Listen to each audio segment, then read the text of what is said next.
Ayan guys, magandang hapon. Update tayo sa ating pantalan ngayong hapon. Dalawang barko ang naglo-loading papuntang Katiklan ito. Si Stella Del Mar ng Starlight at saka yan si Reyna Sadia ng Montenegro. Lapit na mga puno si Reyna Sadia.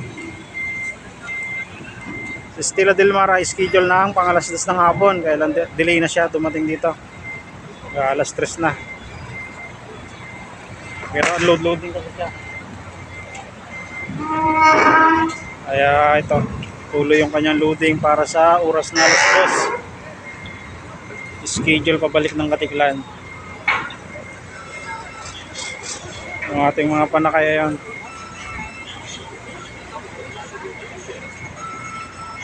Yun na lang yung natitirang panakay ni Reyna Sadia. Pang alas 4 yata ito ng hapon. Si Reyna Sadia.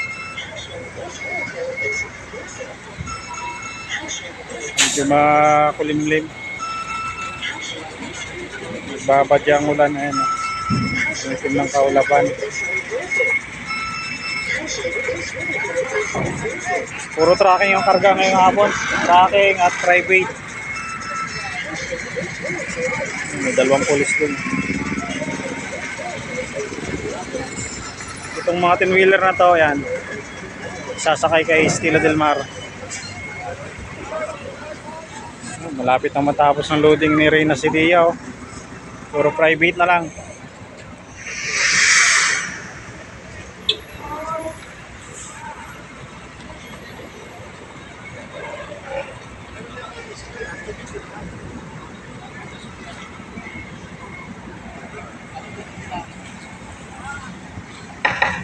Ayan. At shout out na rin doon sa mga mga subscriber natin na nagsasabing bakit hindi tayo nagbibideo na tumutulong. Hindi na natin kailangan yung guys i-videoan yung pagtulong.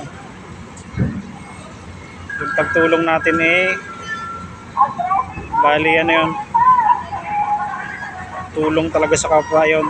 Nandiyan lang yung pagtulong. Hindi na natin kailangan videoan pa para ipakita sa ating mga manunod na tumutulong tayo. Ayan. Dati pa yan, wala pa yung mga vlogger, tumutulong na tayo, kaya hindi na natin kailangan videoan pa. At sana maunawaan ng ating mga subscriber na iba, hindi natin kailangan videoan yung pagtulong sa kapwa. Pasensya na kung hindi ko ginagawa yan. Marami tayong natutulungan, kaya lang hindi natin kailangan videoan yun.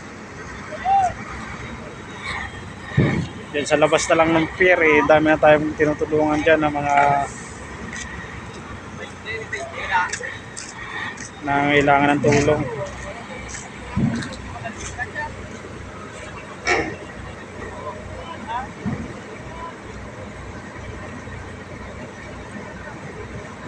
Yung sa atin lang ay tamang video lang tayo. Video lang ng ito, loading operation, unloading operation at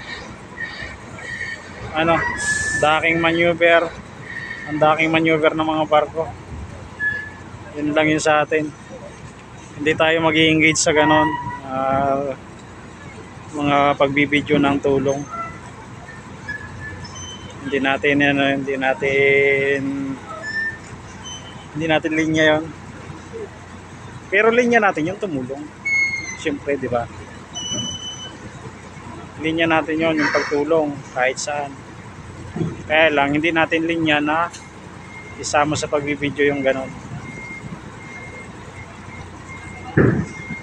Parang pinakang yun. Pinakang na yun sa taong natulungan. Privacy.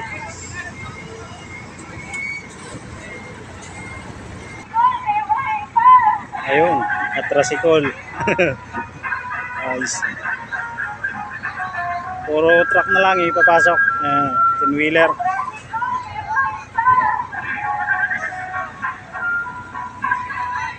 Ayun pwede pang private kaya sa Dia baka may mga private pa dyan sa labas.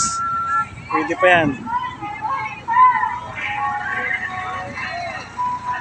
Daming laman ito. Ito si Dia na to. Ang lapad niyan Kayang maglaman yan ng 26 na 10-wheeler.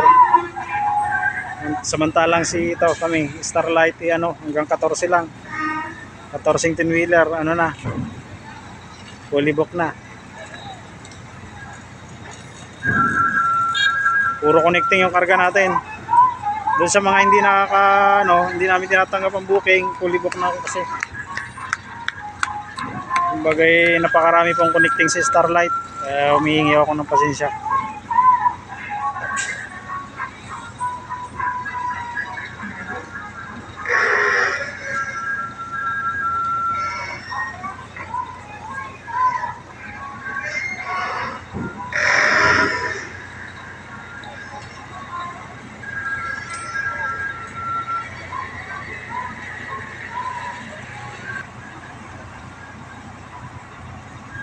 Ayan, yan po yung ating sitwasyon ngayon.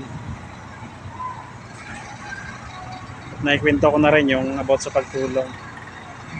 Basta doon sa pagtulong natin, bahala na yung tao. Bahala na yung mga taong natulungan natin na magkwento tungkol sa tulong na ibahagi natin sa kanila. Pero hindi natin kailangan ikwento dito sa pagbibideo yung tulong natin. Yung mga taong natulungan natin, hindi na kailangan na i-video pa. Bahala na yung taong natulungan na magkwento na kung paano sila natulungan natin dito sa port.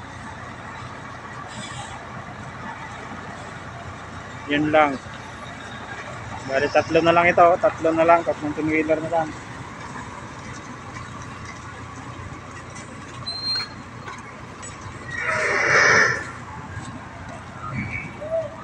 Yan, pagod na yung ating mga yung mga kronis sa Dia, pahinga doon.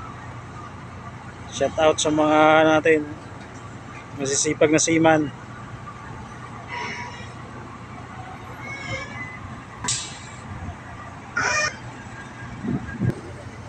Okay guys, 2 na lang.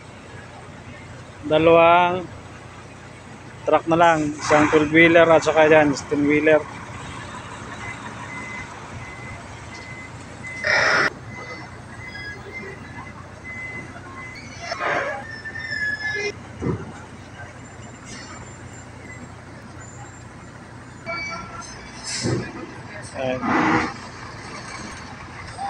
Finishing.